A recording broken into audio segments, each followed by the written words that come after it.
Madame Nouria Ben Rabrit Remaoun, bonjour. Bonjour, صباح الخير, Azul Filaoun. Alors, c'est en exclusivité sur les ondes d'Alger 3 que vous nous accordez cette interview pour nous communiquer les résultats et taux officiels du baccalauréat 2016, le taux que je vais découvrir en même temps que les auditeurs, puisque vous ne l'avez pas voulu me le communiquer auparavant. Allez-y, Madame Ben Rabrit. Alors, le taux de réussite de cette année est de 49,79. Alors, il est évident que ce taux, c'est pour les élèves qui sont scolarisés et pour les candidats libres, il est de 33,7%. Entre filles et garçons? Alors, pour l'instant, on n'a pas ce détail. C'est pour ça que j'avais été un peu réticente avant de venir. Donc, nous l'aurons certainement en fin de journée. Mais pour l'instant, seuls ces chiffres globaux peuvent être communiqués. Alors, le taux de cette année, je le redis, 49,79%, un taux inférieur à celui de l'année dernière qui était de 51,36%. Une explication par rapport à cette baisse, Madame Ben Rabrit? Oui, alors ce qu'il faut dire, c'est que tout de même, cette année, on a vécu une situation un peu particulière et très traumatisante. Donc nous avons dû repasser 15 jours après un certain nombre de matières, donc ce qu'on appelait un peu le bac partiel. Alors, ce premier point, mais surtout, ce qui explique, à mon sens, cette baisse par rapport à l'année dernière, c'est le ravage causé par Facebook. Alors, y compris dans la session partielle, nous avons eu des élèves qui ont passé des nuits à aller à la recherche et à lire des sujets qui étaient à 100% faux, mais vous savez, quand ils arrivent le matin, ils sont extrêmement fatigués. Vraiment, je crois que ça doit servir de leçon à toute la société. Et si aujourd'hui les enquêtes sont en cours pour dégager les responsabilités de cette situation qui a bouleversé toute la société, qui a concerné vraiment toute la population, il faut pour l'avenir, par rapport au baccalauréat et notamment les élèves, qu'on puisse les accompagner pour compter sur eux-mêmes et ne pas se laisser prendre au piège de la déstabilisation, parce qu'en notre sens, c'était ça l'objectif principal.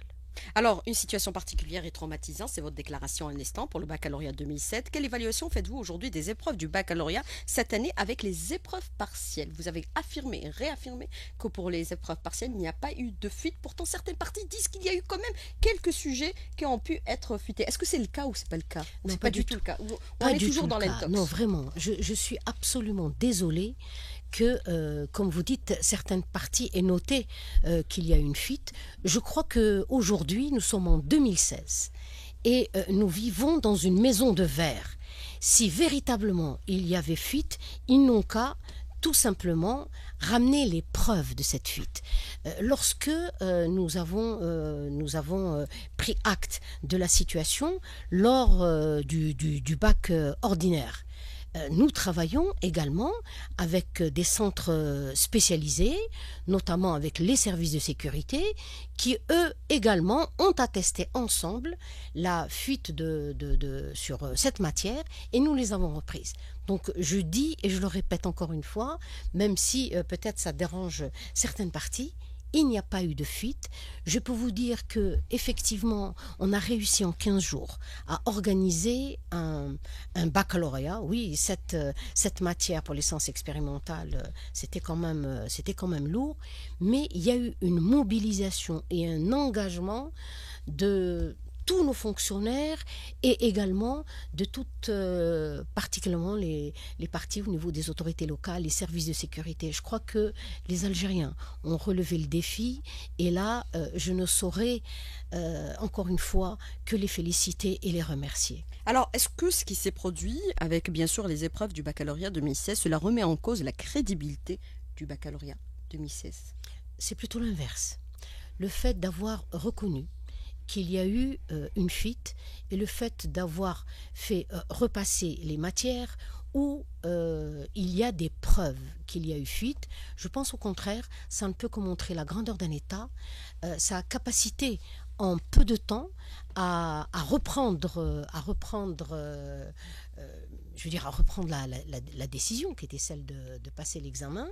Et je crois que lorsqu'on arrive en 15 jours à remobiliser l'ensemble des acteurs, y compris les élèves, qui tous sont repartis sur les bancs de l'examen, et à avoir eu, comme nous l'avons eu, aussi bien des inspecteurs, des enseignants, qui de nouveau sont rentrés au niveau de l'Office national des examens et des concours, ont rédigé, ont conçu des sujets nouveaux.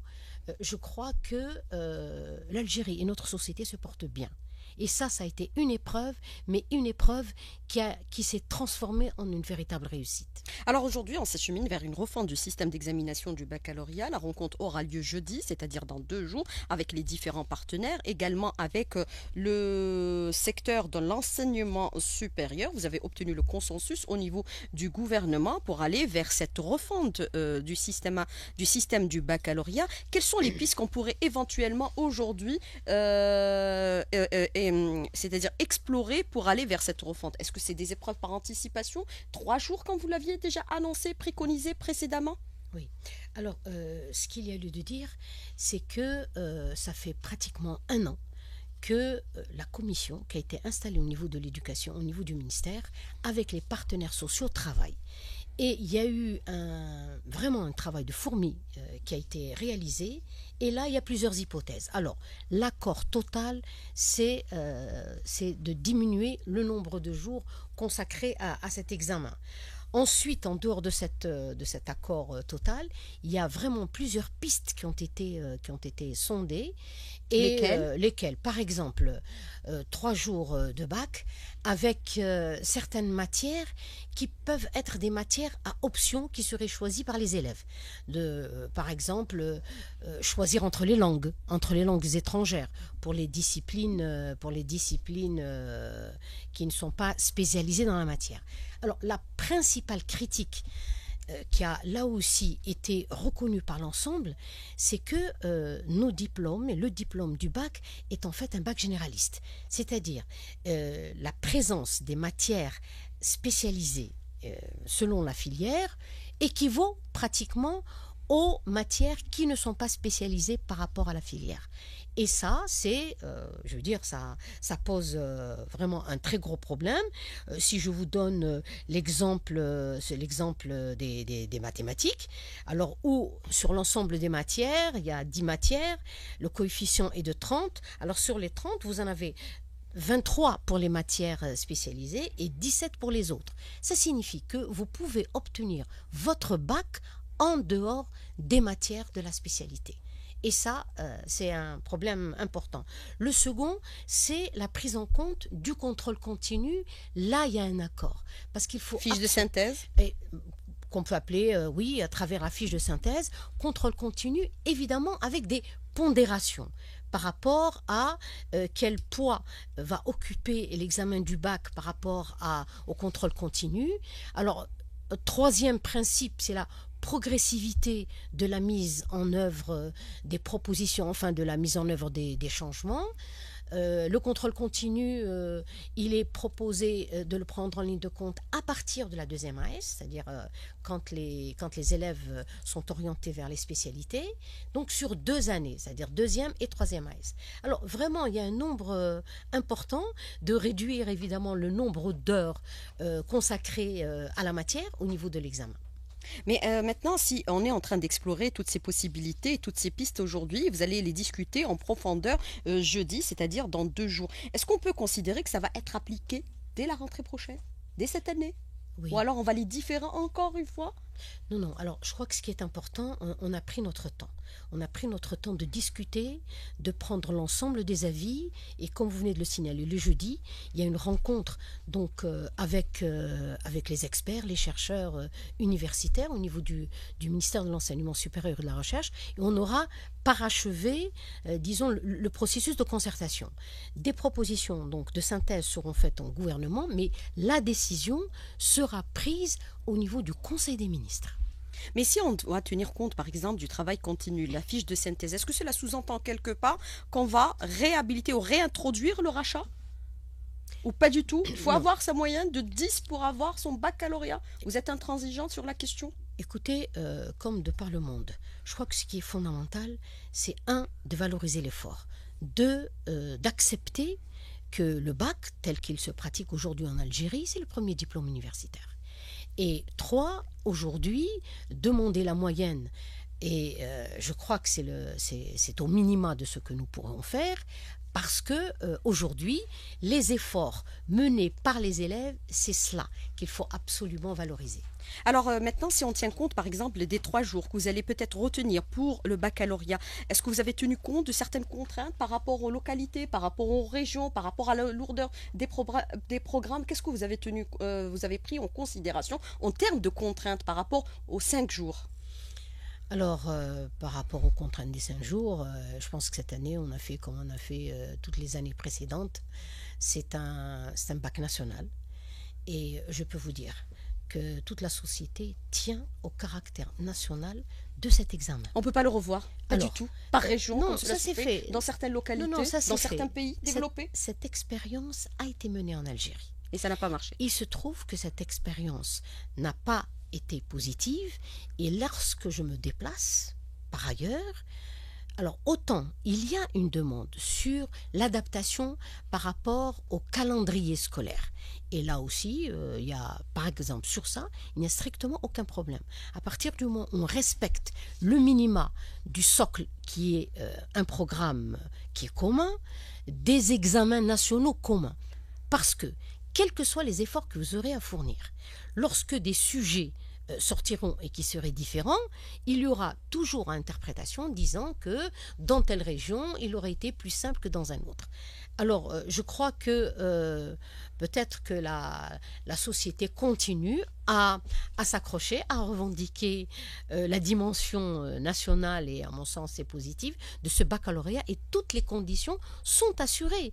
Il n'y a pas un établissement, pas un centre d'examen où s'est déroulé le baccalauréat où il n'y avait pas de climatiseur. Alors l'année dernière, avec le taux de réussite qui avait été obtenu, 51,36%, cette année il y a eu une baisse, 49,79%. Vous aviez déclaré que nous mettons aujourd'hui le cap sur 70% de taux de réussite. On en est loin aujourd'hui avec ces 49,79% de taux de réussite. Oui, alors cet objectif, en fait, il a été fixé à travers la loi d'orientation de l'éducation nationale.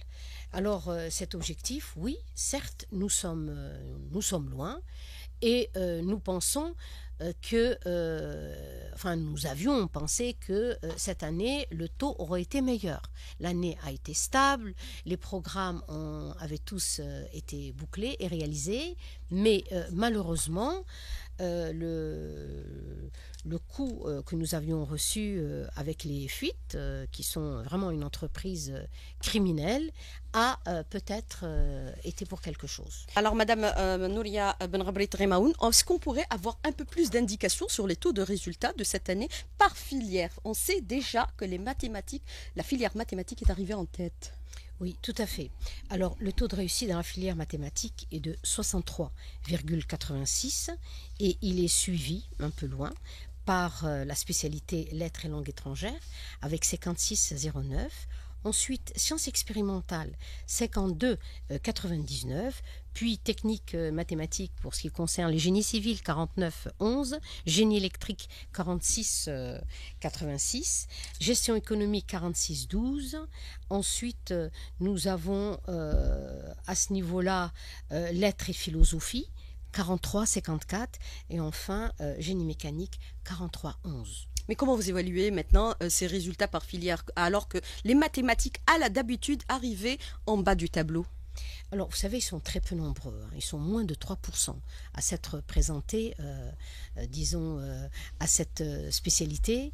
Et je crois et j'espère que les taux de réussite de ces élèves montrent, contrairement à ce qui est dit sur la difficulté des mathématiques, mais quand on travaille, quand on s'engage dans cette filière de spécialité, écoutez, je pense que les mathématiques ont été, y compris l'année dernière, ils ont été à la hausse. Alors 49,76%, c'est le taux de réussite pour la session, 79% cette année, c'est-à-dire pour la session 2016. Est-ce qu'on peut considérer aujourd'hui, par rapport à ce taux, que le taux de déperdition sera aussi important, et vous avez toujours attiré l'attention des pouvoirs publics sur cette question? Est-ce qu'il faudrait aussi revoir et intégrer dans le cadre de la réforme que nous engageons actuellement le bac professionnel de telle sorte à résorber l'échec au baccalauréat, puisque dans certains pays développés, par exemple, par exemple, je vais donner un pays que nous connaissons très bien, sans pour autant le citer, qui a eu un taux de réussite record cette année, l'équivalent de 88,5%, c'est la France, avec une hausse de 0,7%, mais ce qui est relevé, c'est que le taux du bac général, c'est 91,4%, mais le bac technologique, c'est 90%, mais le taux le plus important enregistré, c'est celui du bac professionnel, qui est l'équivalent de 40% par rapport aux résultats qui ont été communiqués. Oui, c'est une proposition qui est non seulement pertinente, mais qui est tout à fait On à peut sa faire place. comme se font Oui. certains pays, en les Sauf copiant que- sur les choses bien. oui. Sauf que, il ne faut pas oublier que dans la société, il y a une très forte réticence et résistance. C'est un problème de mentalité Voilà, peut-être aussi. beaucoup de préjugés sociaux vis-à-vis de la formation professionnelle. Alors, je crois qu'il nous faut faire un travail en direction de la société. Et aujourd'hui, peut-être que c'est mature lorsqu'on voit les taux de déperdition et surtout lorsqu'on voit le nombre de candidats libres à l'examen qui constitue plus de 30% des candidats au baccalauréat sont des candidats libres. Parce qu'on considère C'est qu'il n'y a pas intenable. d'avenir sans le Voilà, bac classique. Voilà, c'est intenable. Il y a un quasi-acharnement à vouloir avoir son baccalauréat classique.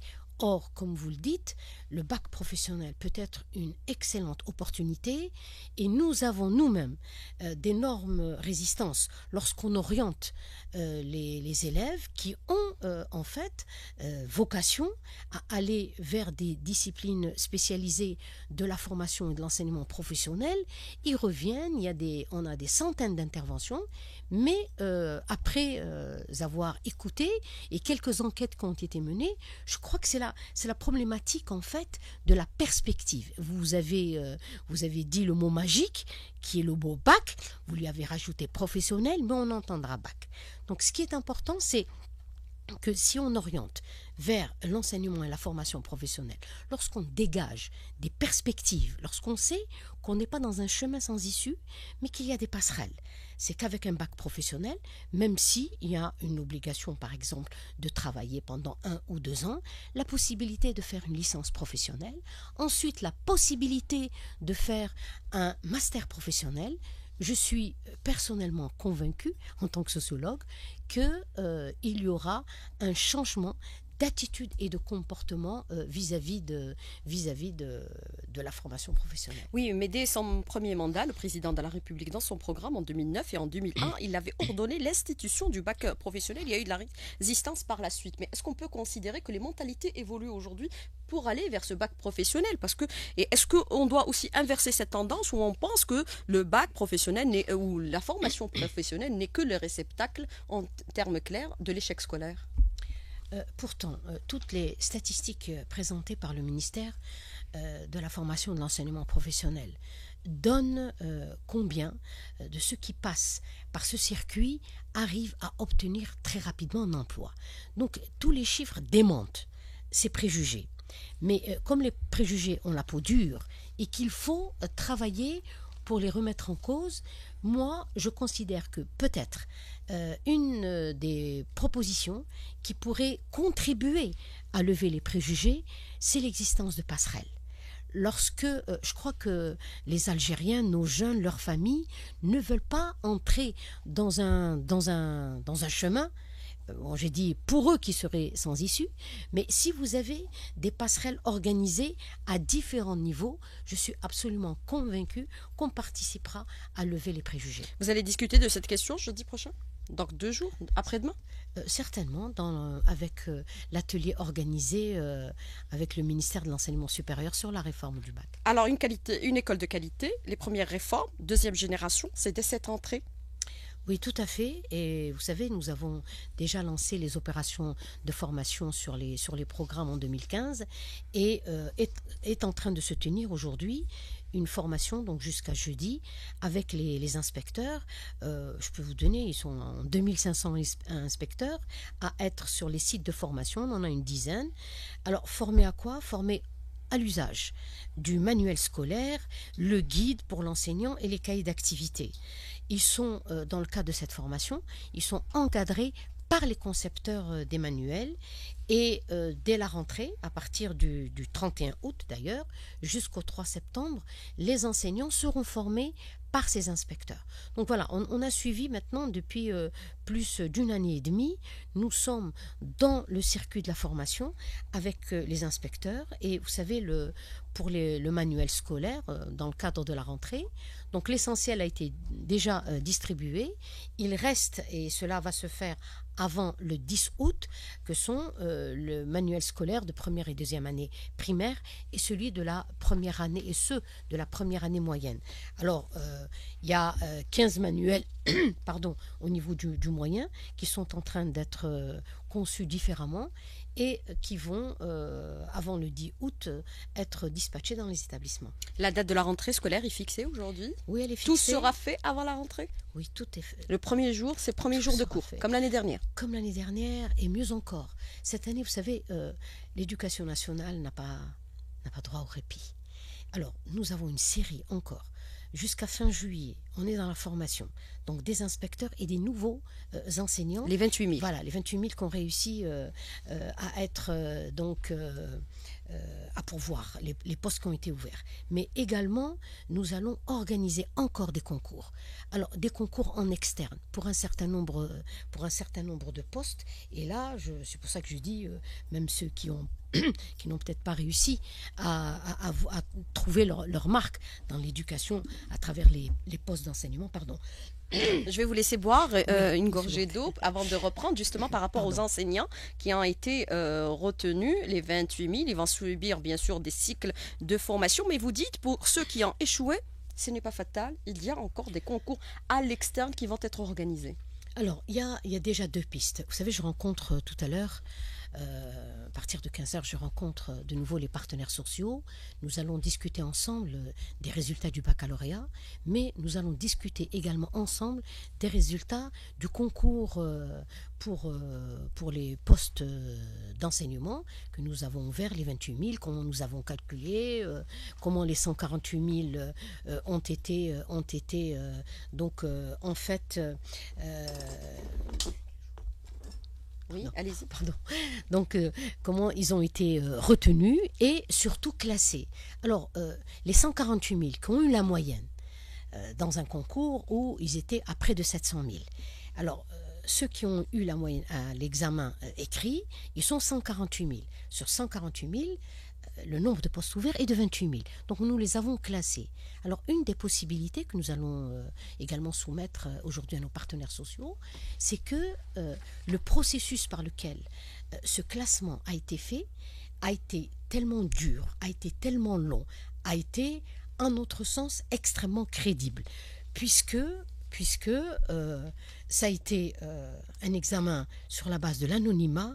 Les corrections ont été menées dans les autres wilayas. En toute transparence, sans privilégiant les uns ou les autres, par rapport à ce qui se rapporte aujourd'hui. Mais bien sûr, en toute transparence, parce que tout simplement, lorsque vous avez 25% de réussite, c'est-à-dire sur près de 700 000, vous avez 148 000 qui ont eu la moyenne, ça montre à quel point ce concours a été très sélectif et nous en sommes extrêmement fiers, grâce évidemment à l'engagement de tous nos fonctionnaires au niveau de l'éducation nationale. Alors c'est pour cela, au regard de je veux dire, la crédibilité du processus de sélection de ces 145 000, nous pensons, en dehors des 28 000, donner la possibilité, chaque fois qu'un poste se libère, de puiser dans on considère que c'est un potentiel, c'est un vivier qui a été sélectionné selon les normes et en toute transparence, contrairement à ce qui se passait au préalable. Alors vous avez parlé des concours à l'externe qui vont se tenir prochainement. Pour combien de postes? Alors, les concours en externe pour 6 grades, on en a 5099 et ils vont se dérouler, ce concours se déroulera le 31 août. Alors on aura pour le deuxième concours, ce sera également un examen pour les corps communs. Alors là aussi, on a près de 11 000 postes pour les corps communs. Et nous avons bien évidemment les concours professionnels, c'est-à-dire ceux qui sont réservés à la promotion. Et là, À l'interne. À l'interne, c'est pour 11 grades et nous avons presque 7 500 postes ouverts au concours en interne pour la promotion.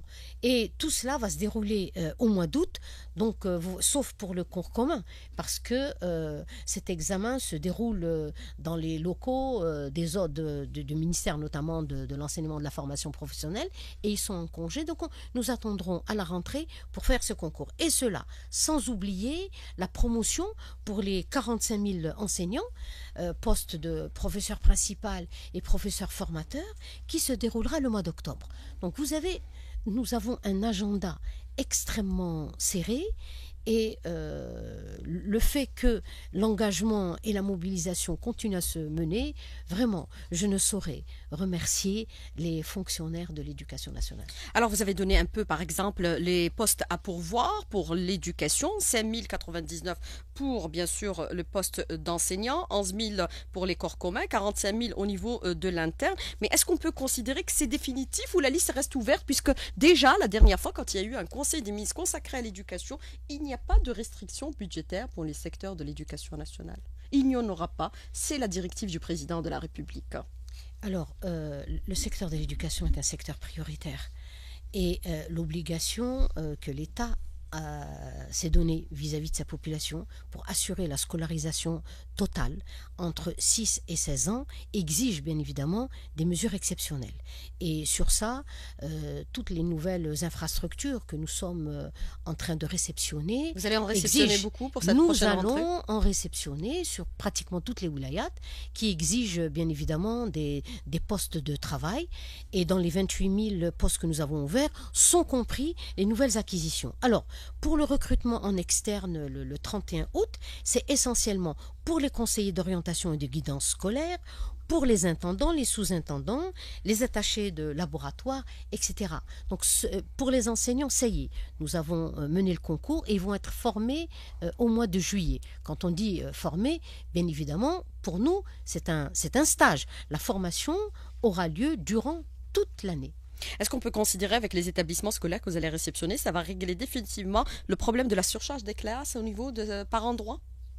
Alors par endroit, oui, mais comme il y a une mobilité, là aussi, au niveau d'un certain nombre de wilayats, alors peut-être qu'on continuera, oui, à avoir la double vacation dans certaines, mais ça part, vraiment, il y a une régression là-dedans, et au contraire, nous avons maintenant des établissements qui se vident de plus en plus.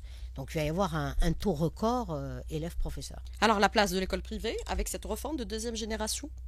Alors sa place, elle continue à être défendue par ceux qui évidemment sont aujourd'hui et ont proposé la création d'écoles privées et de formations adéquates. Alors la consigne qu'on a donnée, c'est là nous sommes très attentifs, c'est que tout le corps d'encadrement des écoles privées doivent absolument faire partie des sessions de formation que nous offrons.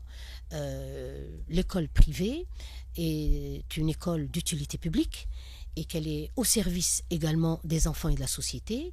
Et nous avons, nous, en tant qu'État, l'obligation d'assurer l'égalité des chances à tous nos enfants, quel que soit le lieu où ils se trouvent. Alors on s'achemine aujourd'hui vers une école de qualité, c'est votre objectif, Madame Benrabli, depuis votre arrivée à ce département ministériel, mais certains considèrent aujourd'hui qu'on est en train de mettre en œuvre la loi d'orientation de 2008 qui prévoyait bien sûr un certain nombre de réformes. Certains considèrent qu'entre 2008 à aujourd'hui, certaines risqueraient d'être dépassées. Elles ont été réactualisées? Alors, pour le mieux les adapter? Quand on a fait des évaluations, on a fait des évaluations en 2014 et qui s'est clôturée en 2015 en juillet sur un séminaire national d'évaluation de la mise en œuvre de la réforme. Et d'excellentes propositions ont émané de ce séminaire et, je le répète, plus de 80% des propositions étaient des propositions d'ordre pédagogique. Donc le travail d'adaptation est naturel au niveau de l'éducation. Donc ce qu'il y a, c'est que dans la réforme, il y a des grands principes et ces principes que nous respectons, c'est pour ça que nous disons que nous ne sommes pas en train de faire la réforme de la réforme, nous sommes en train d'améliorer la mise en œuvre de la réforme telle qu'elle a été décidée et programmée par le président de la République, M. Abdelaziz Bouteflika. Mais est-ce qu'on peut considérer aujourd'hui, on s'achemine vers une école de qualité ou on en est encore un peu loin aujourd'hui? En toute objectivité, Madame Benrabrit. Vraiment, on s'y achemine. On s'y achemine, on est rentré dans une dynamique.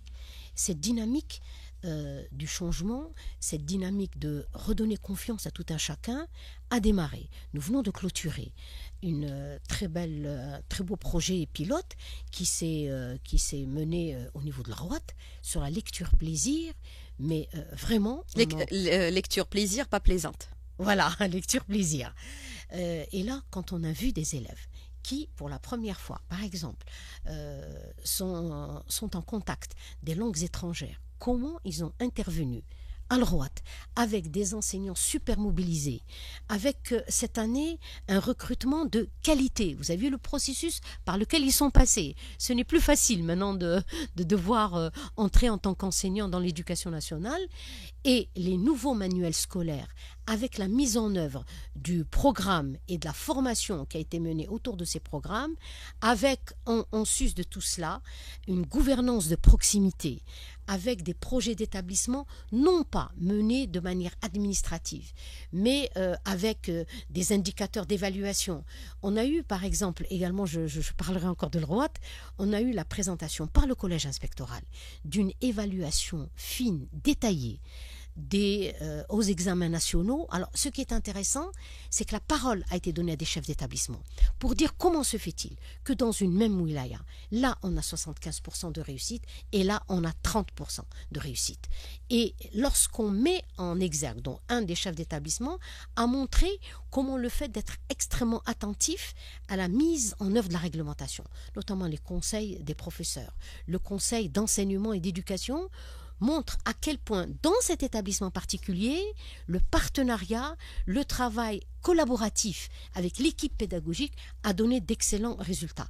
Donc, je crois que cet ensemble, avec bien évidemment la numérisation du secteur dans lequel on s'est engagé, on a signé des conventions avec le ministère des technologies de l'information et de la communication que nous allons mettre en œuvre. Je crois, voilà, c'est plus que la porte ouverte. C'est vraiment les grands battants, quoi. Alors, autre question par rapport à ce que vous avez déclaré un instant. Vous dites que ce n'est pas facile d'entrer dans le cadre des enseignants. Certains disent qu'aujourd'hui, que ceux qui n'ont pas obtenu le concours de recrutement, parmi les 28 000, du moins ceux qui n'ont pas obtenu la moyenne, ne pourront plus jamais enseigner. C'est vrai ou c'est faux? Non, pas du tout. Ils peuvent repasser des concours lorsqu'on les organisera. Mais c'est pour ça qu'on va discuter avec nos partenaires et je suis persuadée que les pouvoirs publics seront avec nous. Vous savez, quand on prend dans le processus de recrutement qui a démarré à partir du mois d'avril, pour se clôturer maintenant, et la formation c'est au mois de juillet, c'est peut-être de considérer que les résultats pourraient être valables sur plus d'une année. Et dans 2 ou 3 ans, lorsqu'on refait le concours, c'est ouvert à tous les Algériens titulaires d'un diplôme d'enseignement supérieur. Il n'y aura plus de contractuels? Alors, l'objectif, alors les contractuels, c'est quoi?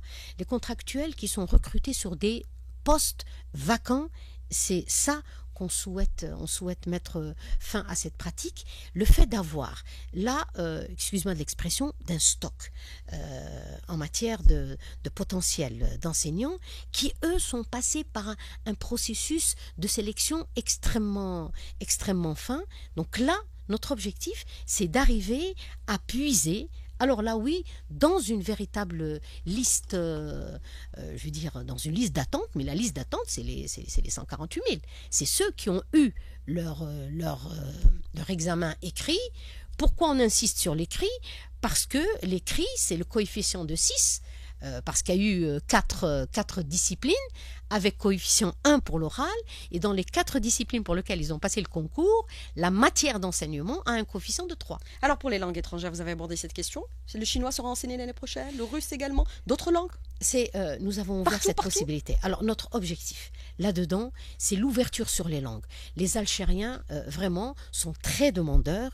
Et au lieu de demander à ce qu'on fasse une sélection ou un choix entre les langues, ce qui est important, c'est de donner cette ouverture avec, bien évidemment, un développement extrêmement important à la rentrée scolaire de la langue amazigh. Qui est une langue nationale, pas étrangère. Qui est une langue nationale, bien évidemment, et c'est important de le signaler parce qu'il nous fallait faire là aussi un accompagnement sur cela.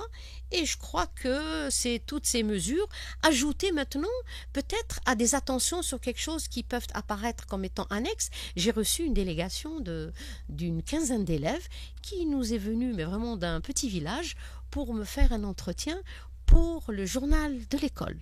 Alors moi j'encourage à travers l'expérience que nous avons de la lecture plaisir à ce que les élèves, les équipes pédagogiques... Ils vont me concurrencer cela alors. Oui, tout à fait. Alors justement par rapport à cet enseignement, en mettant en exergue bien sûr l'identité algérienne. Oui, alors vous savez quand on va sur la lecture plaisir, d'ailleurs, j'ai fait la proposition, j'ai vu, il y avait le conte qui sont connus à l'échelon universel, mais moi je leur ai dit, moi j'ai pas vu Azom Azouza. احنا 7 بنات مشينا للواد هذه تانيك معروفة. Pardon. Oui, allez-y, mais c'est pas grave. C'est bien, c'est bien. Donc, au niveau de toutes les familles algériennes, il est important que l'ancrage dans l'identité puisse trouver ses marques à travers non seulement le conte, à travers la sensibilisation vis-à-vis du patrimoine national, alors qu'il soit du point de vue archéologique, les visites de musées, et c'est cette fierté d'être aujourd'hui algérien qui pourra être donné à travers justement toutes les activités culturelles, à travers la lecture plaisir, avec la mise en œuvre de la convention que nous avons signée avec le ministère de la Culture et qui est aujourd'hui en œuvre sur le terrain. Je pense qu'on pourra vraiment avoir des enfants heureux d'être ce qu'ils sont, des enfants heureux d'aller à l'école et d'être algériens, et des familles enfin reposées et non pas avec de l'anxiété telle que nous avons réussi à en produire. Alors justement, je voudrais rappeler un peu le calendrier scolaire pour l'année prochaine. Donc l'administration, ils vont faire leur rentrée le 30 août prochain. Vous allez me corriger si je me trompe. Les enseignants, c'est le 31 août prochain et les élèves le 4 septembre prochain. Voilà. Et les cadres, je vous rajoute le 21 août. Eh bien, Madame Nouria Benrabri Tremaoun, merci d'avoir été notre invitée ce matin pour cette émission exceptionnelle durant laquelle vous nous avez accordé l'exclusivité sur les résultats du baccalauréat 2016. Merci beaucoup, bonnes vacances, à bientôt. Je sais que vous ne partez pas en vacances tout de suite. Non, on ne part pas en vacances. Bah, voilà. Merci, mais par contre, bonnes vacances à tous nos éditeurs et félicitations pour tous ceux qui ont réussi leur bac. Et en même temps, je donne rendez-vous aux autres de ne pas perdre espoir. Et tant qu'il y a de la vie, il y a de l'espoir. Et vous m'accorderez une autre interview à la rentrée. Vous avez refusé cela hier. Merci.